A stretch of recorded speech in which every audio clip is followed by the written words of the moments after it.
Eu acho que a gente vai adicionar mais códigos aqui ao longo da aula, mas eu coloquei ali em comandos em R, introdução ao R. Então, para quem estava com muita dificuldade, eu fiz um arquivinho aqui bem simples, tá? Que a gente pode ir rodando e conversando sobre o R. Então, se vocês tiverem dúvidas, vocês podem me perguntar. Então, o R, ele foi criado especificamente para fazer análise estatística e para fazer visualização de dados, né? Então, é um pacote, é uma linguagem, é uma linguagem de programação também, mas ela é de alto nível, né? Então, ela é bem amigável, você não precisa entender muito bem como que isso está programado lá dentro da máquina, né? Você vai usar as funções que tem prontas, e se você quiser programar um código novo, você consegue também, né? Então, você consegue, inclusive, fazer ele interagir com o C++, com o Python, você pode rodar códigos de R, inclusive, no Python, né? E eu acredito que seja a linguagem mais utilizada por estatísticos, principalmente, tá? Tem várias coisas que eu já vi implementadas em R que não tem implementado em Python. Não sei se não tem ainda, se um dia vai ter, mas o R é realmente uma linguagem muito utilizada, tá? Tanto para análises básicas, né, análise de dados básicas, quanto para desenvolvimento de pesquisa, né? As universidades usam bastante, outras áreas usam muito também, porque ele é bem amigável, né? Ele não é compilado, né? Ele é interpretado, e aqui a gente interpreta linha por linha, né? Então, coloquei aqui comandos com operações básicas, né? Então, nessa parte aqui você vai colocar o seu script, né? Nessa parte você vai olhar os resultados, né? Aqui no console. Tem algumas outras abas aqui para você rodar do terminal, se você quiser rodar do terminal. Então, para quem usa Linux, né? Também pode rodar o R a partir do terminal, inclusive consegue fazer gráficos, né? Quiser fazer um gráfico aqui, um histograma, por exemplo, consegue fazer pelo terminal também, tá? É só chamar R lá. E tem, enfim, tem outras possibilidades aqui, a gente vai ver os resultados aqui no console. Aqui você vê algumas informações aqui, por exemplo, o que você tem no seu ambiente, né, no seu environment, e aqui você tem os resultados dos gráficos, os pacotes, os arquivos, você consegue instalar pacotes por aqui, você tem o help, tá? E assim por diante. Então, aqui eu coloquei alguns comandos para fazer operações bem básicas, então não vou perder muito tempo aqui, né? Porque é realmente bem básico. Para rodar ele, você pode rodar com Ctrl Enter ou com o Run aqui, então você coloca na linha ou seleciona as linhas que você quer e executa linha por linha, tá? Então, aqui eu coloquei algumas operações básicas, né?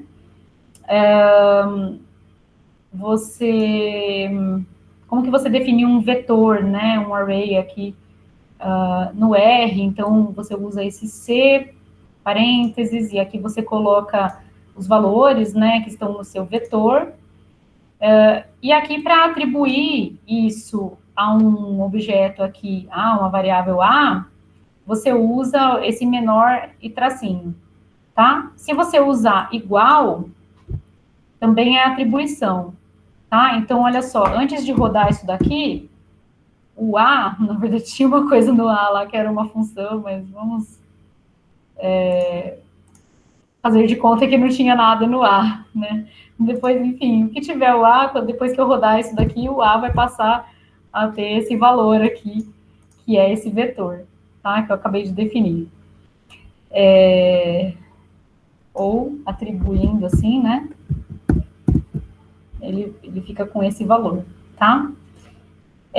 Uma matriz, né? Então, como que você define a matriz? Então, você pode definir a matriz a partir de um vetor, ou você pode colocar todos os valores aqui dentro da matriz, ou você pode chamar antes um vetor e depois colocar ele para definir uma matriz.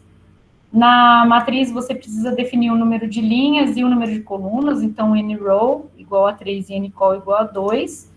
Isso vai me dar uma matriz, então, de 3 linhas e 2 colunas, tá? Que vai estar, então, nesse objeto aqui, A maiúsculo, tá? Então, olha só, a matriz que eu defini, matriz A, ela tem os valores daquele vetor incluídos por coluna, certo? Então, primeiro ele preencheu a primeira coluna, depois ele preencheu a segunda coluna, tá? E se eu quiser preencher por linhas? Aí você tem que colocar aqui, by row igual a true, né, igual a T maiúsculo, e aí ele vai, então, preencher a matriz com aqueles valores do vetor A por linhas e não por colunas, tá? Então, ó, o primeiro elemento era o 4, o segundo era 5, então ele veio e preencheu aqui a primeira linha, depois a segunda linha, depois a terceira linha, e assim por diante, tá? Assim por diante não, porque acabou, né, a matriz. Como que eu faço para acessar a primeira linha da matriz A?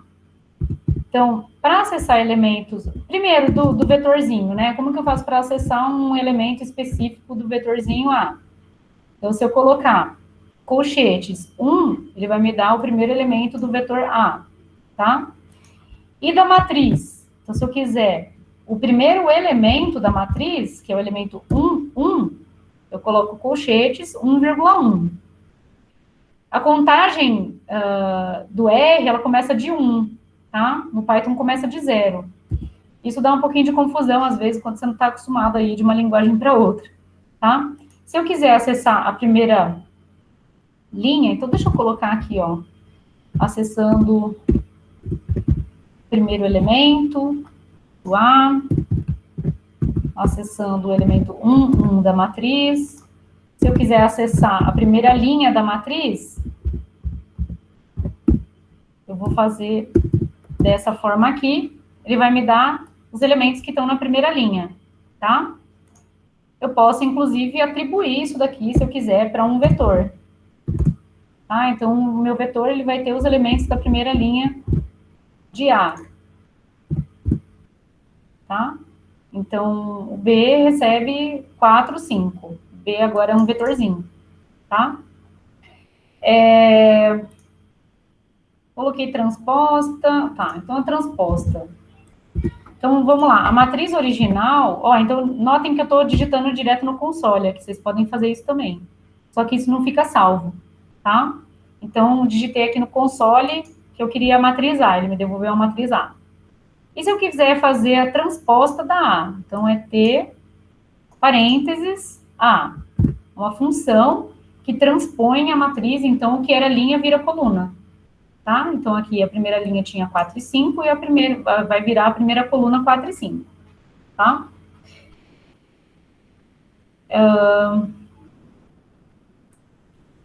Pessoal, eu tô indo muito rápido, porque é bem básico, eu acho que a maioria de vocês já deve saber a maioria do que eu tô falando.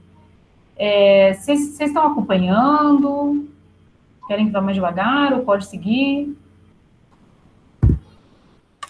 Acho que tá tudo bem. Ficou muito básico agora. Também tá tranquilo, professora. Tá. Lembrando que, assim, eu sei que a maioria de vocês já sabe muitas das coisas que eu tô falando, mas eu tô fazendo uma recuperação aqui para quem ainda estava com dificuldade no R, tá? Então, assim, ó, produto matricial, ele é esse operador aqui, tá? Porcento, asterisco, porcento. Isso daqui vai ser um produto matricial. Se eu fizer só o asterisco, ele vai fazer outra coisa, tá? Então, assim, eu quero multiplicar a matriz transposta de A pela matriz A. Então, eu faço esse produto matricial aqui, vamos ver como que ficou o B. Então, lembrando, né, a A era uma matriz 3 por 2. Então, tinha 3 linhas e 2 colunas. Transposta de A tem 2 linhas e 3 colunas. Então, fica 3 por 2, que multiplica 2. Ops, falei errado, né? A gente tinha isso. A gente tinha 3 linhas e 2 colunas. Então, a transposta tem 2 linhas e 3 colunas. E essa daqui tem 3 linhas e 2 colunas. Então, Ô, professor, oi. eu posso fazer uma pergunta bem básica? Pode. Qual que é a importância, assim, das matrizes, por exemplo, quando a gente está analisando os dados? Porque a gente está aprendendo, mas eu não sei exatamente com que a gente usa as matrizes. Tá. As matrizes, elas podem armazenar os dados. Então, vamos supor que você tem aqui 3 variáveis. Você tem 3 variáveis e tem dois elementos de observação. 2 unidades de observação. Tá? Então, aqui, por exemplo, pode ser... sei lá, é que não vai fazer sentido para esses valores, mas poderia ser peso, altura e idade, na terceira coluna. E a primeira linha poderia ser um indivíduo, e a segunda linha poderia ser as observações no segundo indivíduo. Tá? Então, uma matriz, ela é útil para a gente armazenar dados, mas é útil também para a gente fazer as contas, né? Porque, assim, você vai estimar a média de altura em uma determinada população, por meio da amostra, você vai ter que fazer algumas continhas, né? E em muitas dessas continhas vai aparecer matrizes e vetores. Certo, entendi. Tá bom? Então, as matrizes, para a estatística, elas são essenciais. Elas são muito importantes, tá? E depois vocês vão ter uma disciplina que é álgebra linear para a estatística, que é uma das disciplinas mais importantes de matemática para a estatística também, tá? E para a ciência de dados, né? Para a ciência de dados também, assim, você não consegue fazer praticamente nada de ciência de dados sem as matrizes, tá? Certo, ficou claro. É importante. A pergunta é muito pertinente, tá? Certo, obrigado, você. Nada. Ó, então, a B, ela tinha recebido A transposta vezes A. E a matriz inversa dela? Então, a matriz inversa, ela é obtida com esse comando aqui, solve, tá? Então, a gente pode rodar, isso daqui eu vou rodar com run. Ele encontrou a matriz inversa de B, tá? Será que ela é mesmo a matriz inversa de B? Vamos testar. Se ela é a matriz inversa de B, então o solve de B, que é a B a menos 1, né, a inversa de B, vezes a B, isso daqui tem que dar a identidade, tá? Notem que apareceu uma coisa meio estranha aqui, né? Mas olha só, isso daqui é uma notação, né, científica, que é, então, menos 7,1054 vezes 10 a menos 15, tá? Então, ele é um número bem pequenininho.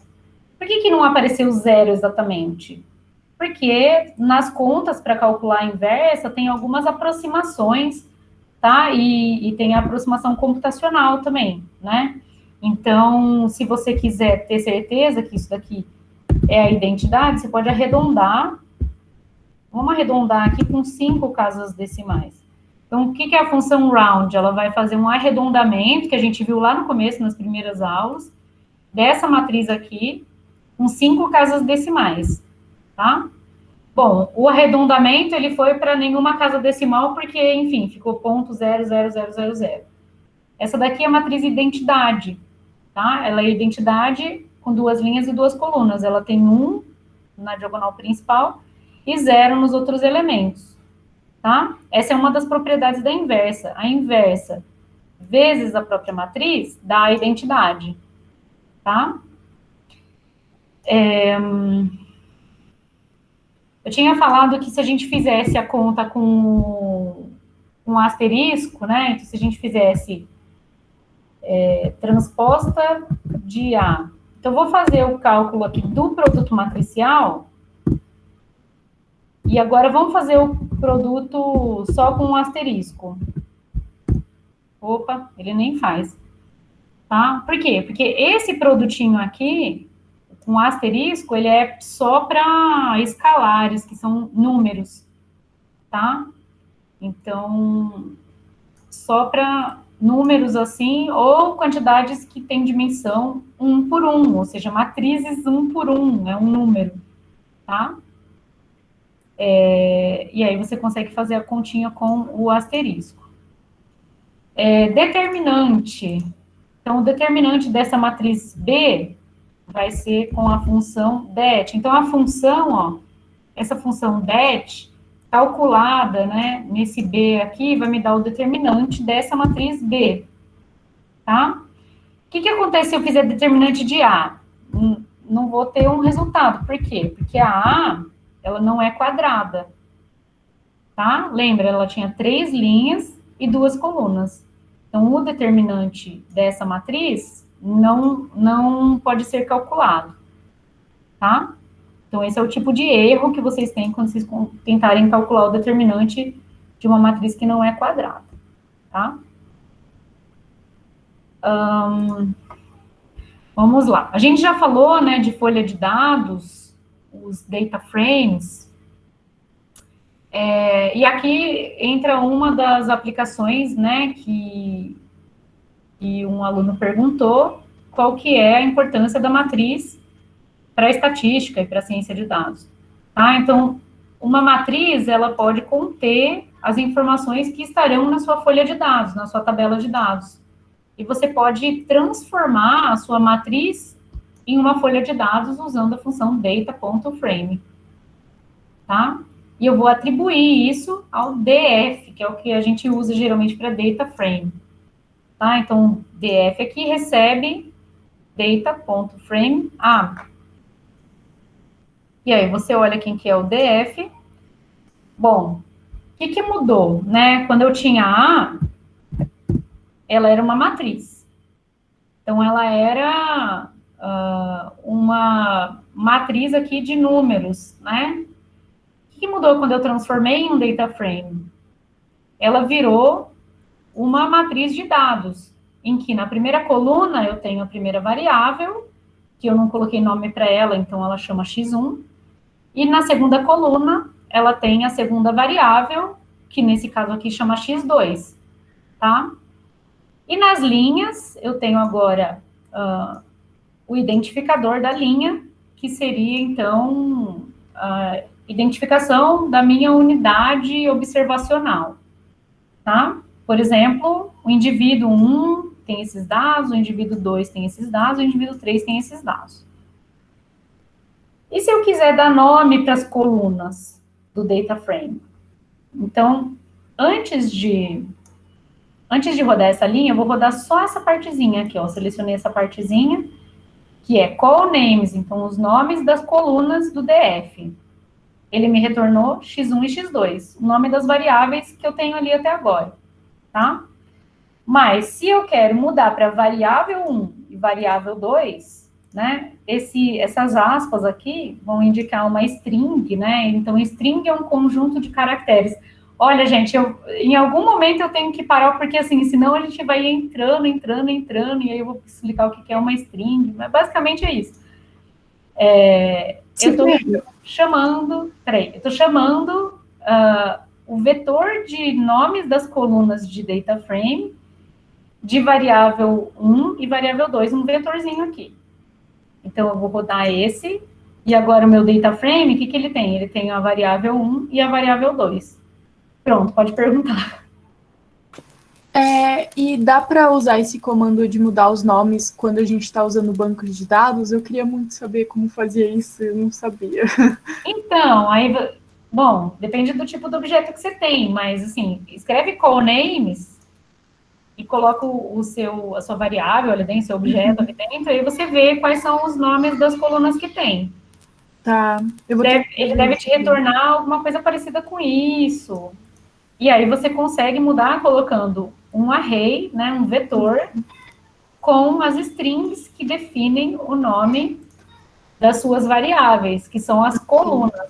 Uhum. Obrigada. A gente sempre vai colocar em colunas as variáveis e em linhas as observações, tá? E se eu quiser acessar cada variável do meu data frame? Então, você vem aqui, ó, você vai colocar df, você vai colocar cifrão. Quando você colocar cifrão, ele vai aparecer isso daqui, ó, tá? No RStudio, né? Então, você clica aqui nele e ele vai te dizer quais são os valores observados daquela variável que está na primeira coluna do seu data frame, tá? Então, assim, você vai colocar aqui, ó, df, cifrão, aí já vai aparecer, aí você dá enter e acessa aquela variável, tá? Então, acessa a primeira, acessa a segunda. Se você quiser calcular, vamos ver se dá aqui, né? Mas eu acredito que sim.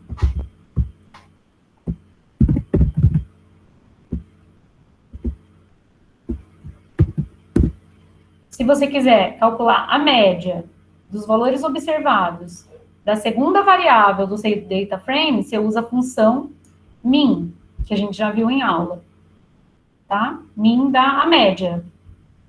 Se você quiser a mediana, você usa median, ele te dá a mediana, tá?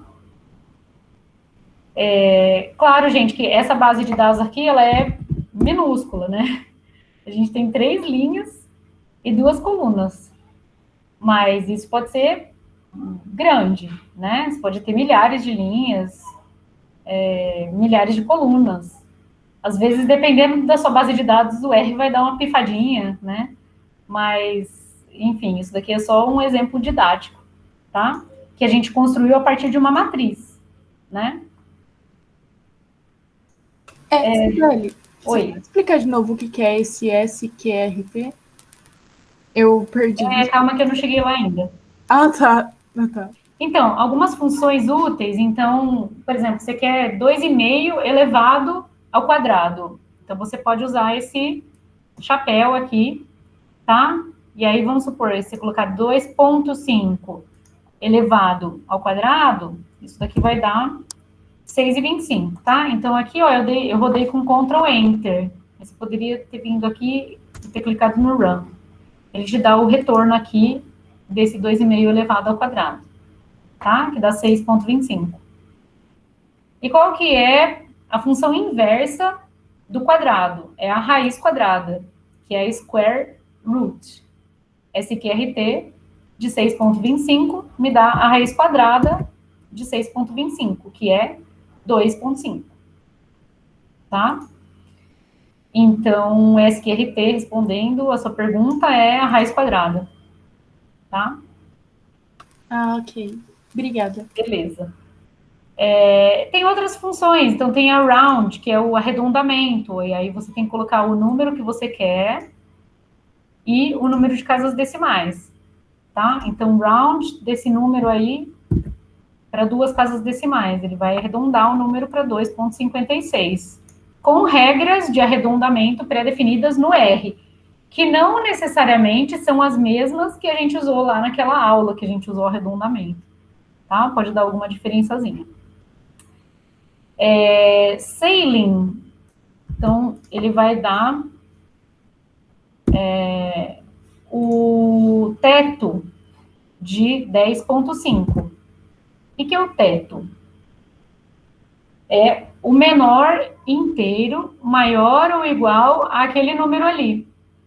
Então, quem que é o menor inteiro que é maior ou igual a 10,5? É 11.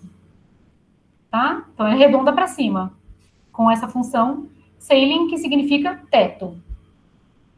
E o floor? Floor significa chão. Então, o floor de 10,5... Ops, rodei só o parênteses. Floor de 10,5 me dá 10, que é o maior inteiro menor ou igual a 10,5. Tá? Então, é o maior inteiro menor ou igual a 10,5. 10,5 está aqui. Qual que é o maior inteiro menor ou igual a ele? É 10. Tá? Aí, se eu não souber o que faz a função, aí você pode dar um ponto de interrogação aqui e coloca floor. Aí, o que acontece? Ele te dá um help aqui, né, da função. Nesse caso aqui, ele vai falar de todas as funções de arredondamento, tá? Então, rounding of numbers, ceiling, floor, trunc, round, significa, é o número de dígitos significantes. Depois vocês mexem em tudo isso daqui, tá? Para ver o que cada função faz. Então, assim, a ideia aqui também é dar uma base para vocês, tá? E aí vocês podem ir explorando mais, de acordo com o que vocês precisam ou o que vocês estão curiosos para aprender, tá? O traço de uma matriz. O que é o traço? O traço é a soma dos elementos da diagonal principal da matriz. Só dá para calcular o traço de matriz quadrada, tá? Só que não existe uma função que calcula direto o traço. Então, você tem que primeiro pegar a diagonal daquela matriz, e aí você vai fazer a soma dos elementos da diagonal, tá? Então, se eu rodar isso daqui direto, ele já vai dar direto o traço da matriz para mim, que a gente usa também em estatística, tá? Então, aqui, eu peguei uma função e compus com outra função. Fiz a soma da diagonal de B, tá? Se eu quiser só a diagonal de B, rodo só diag de B. Lembra quem era B? B era essa daqui, 68, 80, 80 e 97. Quem são os elementos da diagonal principal? 68 e 97. Qual que é a soma desses elementos da diagonal principal? 165, que é o traço, tá?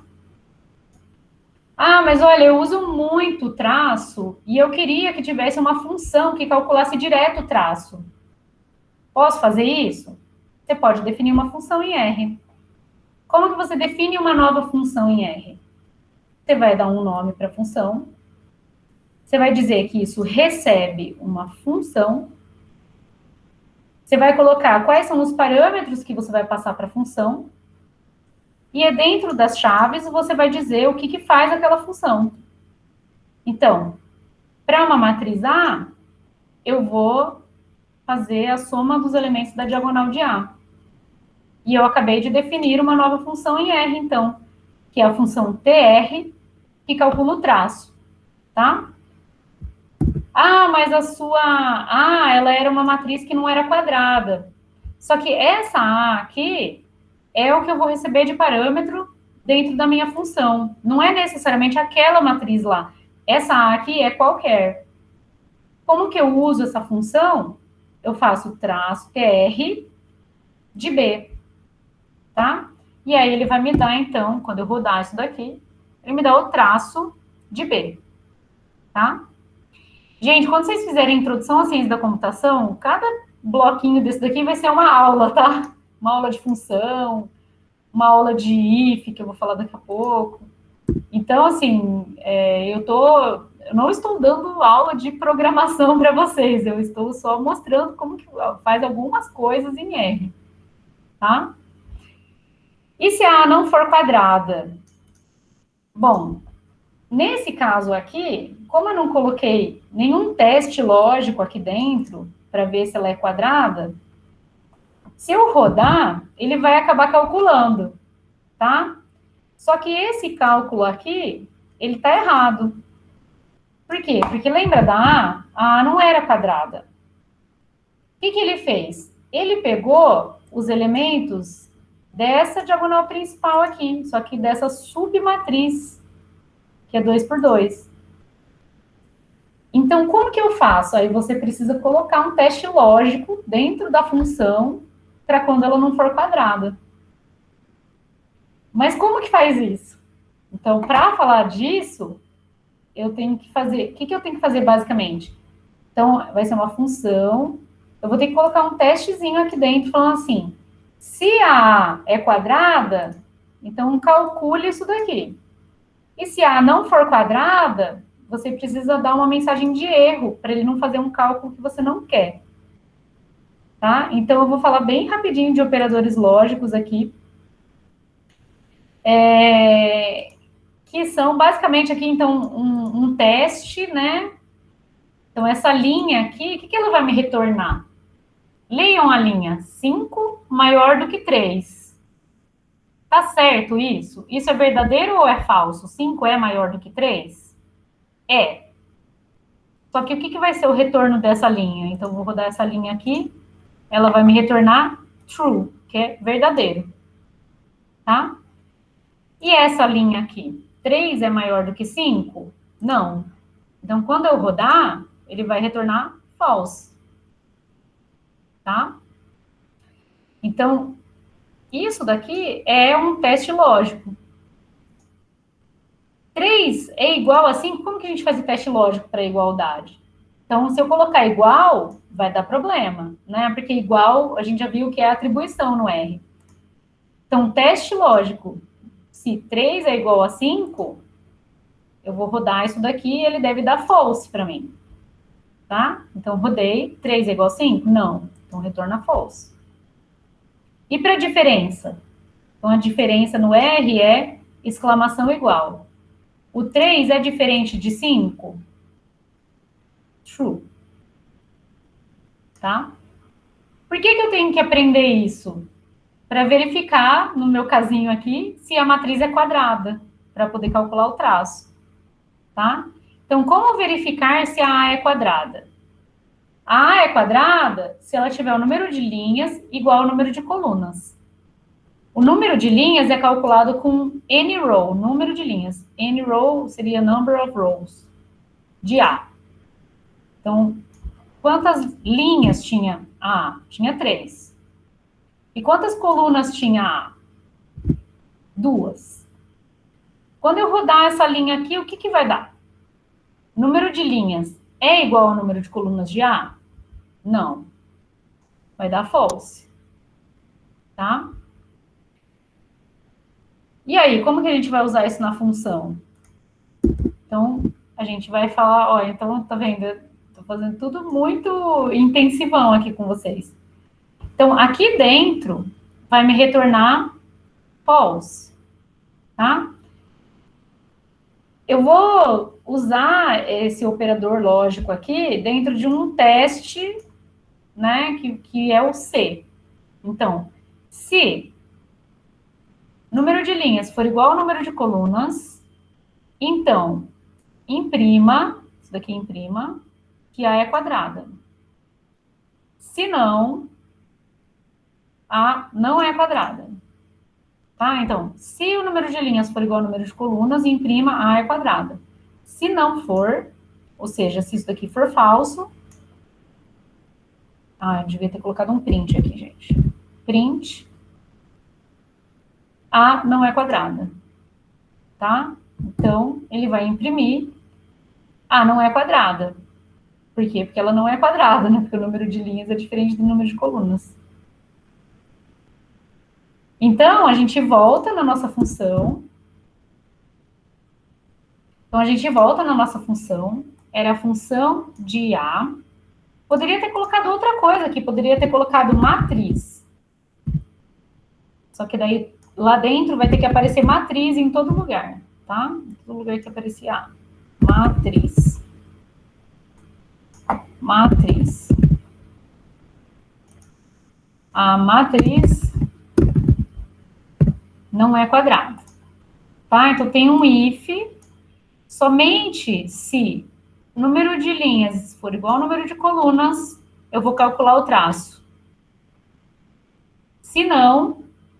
eu vou imprimir que ela não é quadrada. Então, vamos colocar um imprimir aqui, porque eu acho que senão ele não vai fazer. Então, ó, eu vou definir de novo a minha função. Run. Não fez nada. Por que não fez nada? Porque eu só estava definindo a função. Tá? Agora, eu vou usar a função. Então, o traço de A... Lembra que a A não era uma matriz quadrada. Então, quando eu rodar essa função aqui, ele vai imprimir, porque entrou nessa parte aqui, ele vai imprimir que a A não é quadrada. Tá? Então, a matriz não é quadrada. Se vocês quiserem escrever aqui, erro, a matriz não é quadrada, você seleciona tudo, e aí você roda de novo. E aí ele vai escrever, erro, a matriz não é quadrada. Tá? Com isso, vocês sabem, então, a gente falou de operadores lógicos, a gente falou de função, né? A gente falou de if, then e else, que é o se, então, está implícito, se não, né? E agora eu vou falar rapidinho da somatória. Então, depois eu vou falar um pouco mais disso, é que não, eu não sei se vai dar tempo, mas, enfim. Para calcular a soma, né, de todos os elementos de um vetor, a gente usa essa função sum, tá? Então, você tem que primeiro rodar aqui o vetor, aí você tem que calcular a soma daquele vetor, ele te devolve a soma, que é a somatória, tá? Que é aquele símbolo sigma para i de 1 até m de xi, tá? E se a gente quiser escrever uma função que calcule a soma? Para isso, eu preciso do comprimento do vetor, que é essa função length. E agora a gente fala de um laço aqui, que é o for, tá? Então, assim, isso daqui seria uma outra aula de introdução à ciência da computação, for, que é o laço, tá? Então, assim, eu inicio com soma igual a 0. E aí, para ir de 1 até o tamanho de x, a soma vai receber soma mais o iésimo elemento de xi. Eu poderia ter colocado uma chaves aqui, tá? Mas nesse caso aqui não é necessário, só se você quiser. Então, a gente roda isso daqui e eu obtenho, então, a soma, que é 43, que era a mesma coisa que a gente tinha calculado com a função sum, tá? Bom, isso daqui é, digamos, R muito, muito introdutório, né? Mas eu estou falando da linguagem R, né? Quando a gente fez as aplicações nas aulas, deixa eu ver se é essa, por exemplo, Covid. Então, o que a gente fez, né? Aqui a gente fez a leitura dos dados, que eram os dados da companhia MB, por exemplo, tá? E aí a gente foi já rodando algumas funções prontas para construir gráficos a partir desses dados aqui, tá? Mas notem que aqui, ó, eu li um CSV, eu olhei os dados e eu passei para um data frame. E aí, enfim, a gente vai fazendo as contas aqui, fazendo gráficos e assim por diante, tá?